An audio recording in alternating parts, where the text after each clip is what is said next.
डर पसर रहा है और दहशत भी। ट्रंप और ज़ेलेंस्की की मुलाकात के बाद हालात तेजी से बदल रहे हैं, समीकरण भी बदल रहे हैं। अमेरिका ने फैसला कर लिया है कि वो यूरोप से 20,000 सैनिकों को वापस बुलाएगा। इस बीच जर्मन एक्सपर्ट्स की ओर से यूरोप के लिए चेतावनी भी जारी कर दी गई है। ये कहा गया है कि रूस से मुकाबले के लिए यूरोप को 1,000 परमाणु हथियारों की जरूरत होगी, जबकि 48 घंटे बाद ट्रंप का फाइनल ऑर्डर बस आने ही वाला है, जिस पर बनी हुई है हमारी नजर।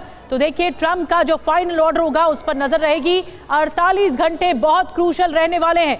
बड़ी खबर आपको बता दें, यूरोप से तनाव के बीच रूस से बड़ी खबर है। रूस ने सोयूज कैरियर रॉकेट लॉन्च किया है। रूस ने यूरोप को अपनी ताकत दिखाई है। रूसी रक्षा मंत्रालय के हवाले से ये बहुत बड़ी खबर मिल रही है।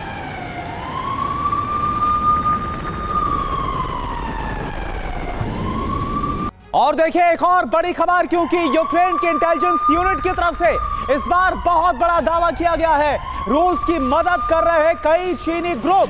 चीन के पूर्व सैनिक रूस की मदद कर रहे हैं। तो यह दावा यूक्रेन की इंटेलिजेंस यूनिट की तरफ से कि जो चीन है वो रूस की मदद कर रहा है उसके खिलाफ।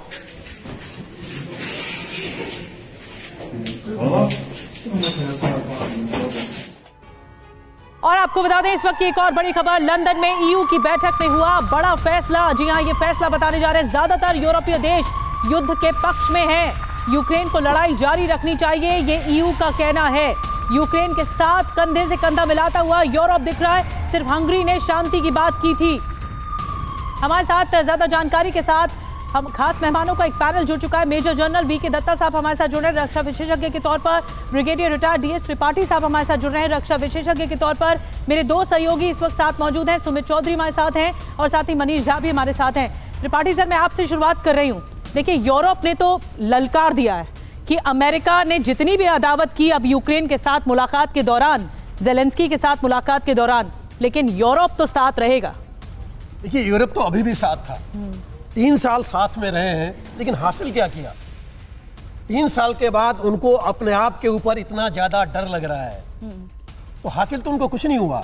अभी भी क्या कर पाएंगे, मुश्किल लग रहा है। क्योंकि देखिए, जिस हम बात कर रहे थे अभी, आपने बताया ब्रिटिश मिलिट्री इंटेलिजेंस की, इसी ब्रिटेन के मिलिट्री इंटेलिजेंस ने बोला है कि रूस ने अपना डिफेंस प्रोडक्शन 3 गुना बढ़ा लिया है। उसने यहाँ तक कहा है कि उसके पास इतना अभी भी हथियार और सामान मौजूद हैं कि 2025 के आखिरी तक आराम से युद्ध लड़ सकता है। और अभी इनकी हालत क्या है यूरोपियन यूनियन की? उनके पास अपने पास सामान नहीं है। पोलैंड को सबसे बड़ा डर यही है कि सबसे पहले सबसे ज़्यादा उसने मदद की यूक्रेन की।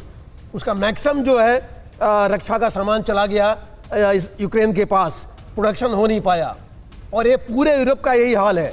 तो सबसे बड़ा डर है उनके पास। दूसरी चीज, अगर शांति स्थापित हो गई और रूस जो है 30 से 40 किलोमीटर में लेंथ की बात कर रहा हूं, अंदर घुस गया यूक्रेन के, मतलब उसके वेपन्स और हथियार इतने नजदीक आ जाएंगे यूरोप के, उनको सबसे बड़ा डर ये है। अगर वो पोक्रोव्स्क पर आ जाता है, जो बहुत जल्दी पहुंच जाएगा, बिल्कुल। यानी त्रिपाठी सर जा सकता है। यानी त्रिपाठी सर, क्योंकि अब पूरे यूरोप के अस्तित्व पर बहुत बड़ा खतरा है जो मंडरा रहा है। सुमित, इन हालातों को मैं आपसे समझना चाहूंगा, क्या अब ये सिचुएशन डू और डाई वाली यूरोप के लिए है? यही वजह है कि वो ये बोल रहे हैं कि युद्ध चलते रहना चाहिए रूस के खिलाफ।